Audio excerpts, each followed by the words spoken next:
NBA fans go wild at games to show their support for their favorite players. But sometimes, fans can go a little too far when things get heated.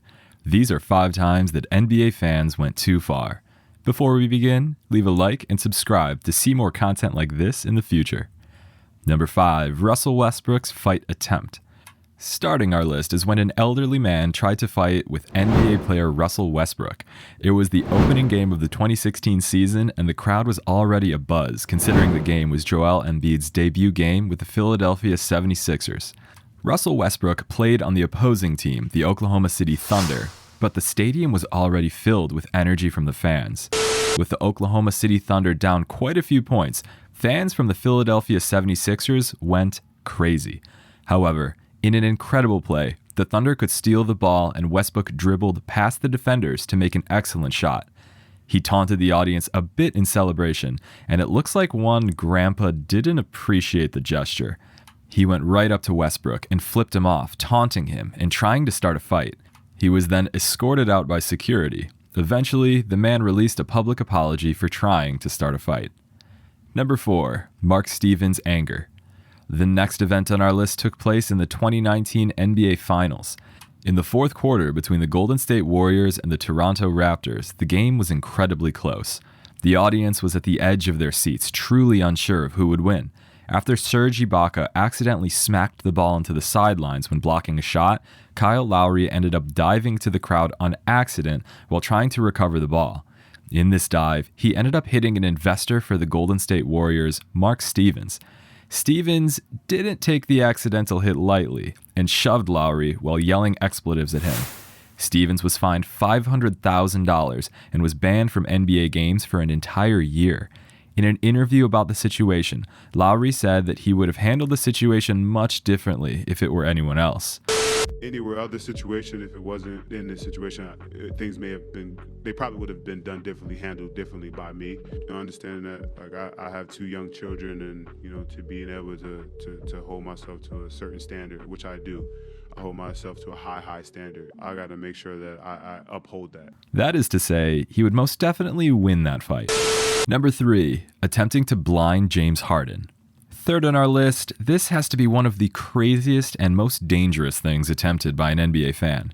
In a 2016 game between the Houston Rockets and the Utah Jazz, Harden stood at the third quarter's free throw line. Suddenly, before his throw, something was shining in his eye. At first, they thought it was a camera with a flash, and the announcers thought Harden's reaction was a bit over the top for a simple camera. However, it was no camera that the Utah Jazz fan was using. The fan was shining a laser pointer into Harden's eyes, which is incredibly dangerous. Harden could have experienced harsh vision loss with enough exposure from the laser pointer. As soon as he was found, the fan was thrown out of the arena for attempting to blind a player and was banned from attending NBA games for an entire year. Number 2, citywide riot. After his career with the Cleveland Cavaliers and unsatisfactory feelings towards the team, LeBron James decided to become a free agent in 2010. The answer to the question everybody wants to know. LeBron, what's your decision? In this fall, man, it's very tough. In this fall, I'm going to take my talents to South Beach and join the Miami Heat. Miami Heat. That was the conclusion you woke up with this morning. His fans originally thought that LeBron wouldn't leave the Cavaliers, so there was no need to worry. However, in an aired special of LeBron's decision, he stated his choice to join the Miami Heat for the next season. The fans did not enjoy this decision and felt that their own hometown hero had betrayed them.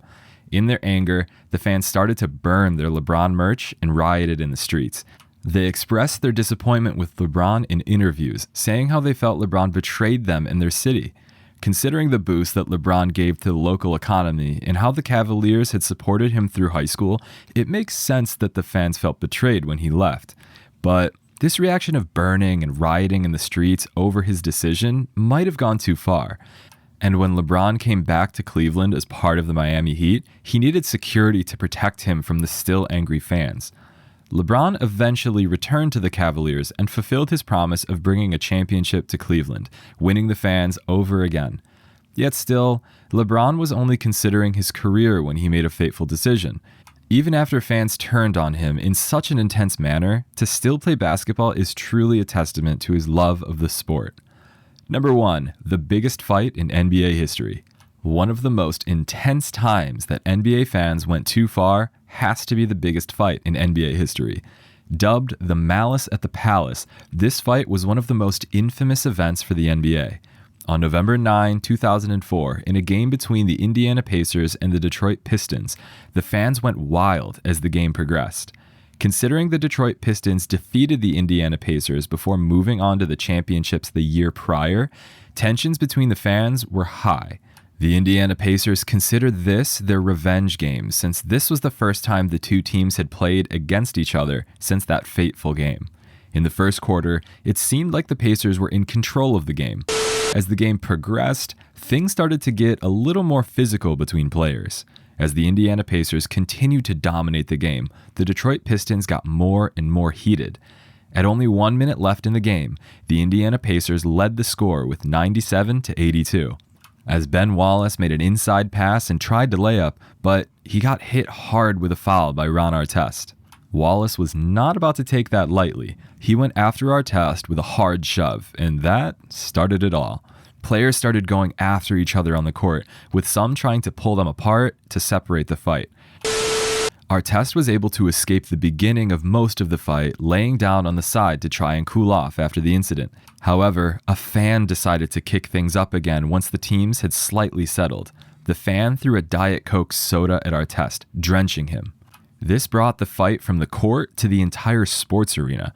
Artest jumped over the scores table to get the fan that threw the soda, and the other fans tried to pull him away. Other players like Steven Jackson jumped into the stands, and the fight only got worse from there. Security kept attempting to restore order to the game, but it was to no avail. It was one of the most shocking things to see. Not only were NBA players beating fans, but they were also doing so on live television. Fans poured out onto the court. Players jumped into the stands. There was nowhere to go that wasn't in complete chaos. The fighting got so bad that the game had to be called off. As players were escorted off the court, they were pelted with fans' food, drinks, and shoes. One of the most infamous incidents was a fan throwing a chair at a player. This fight led to the most significant fines and suspensions given by the NBA. Without a doubt, this is the number one time that NBA fans went too far. So, what did you think? Did we miss any fan reactions? Which fan went too far? Let us know down in the comments below. Remember to like, subscribe, and ring that bell for more content like this in the future. We'll see you next time.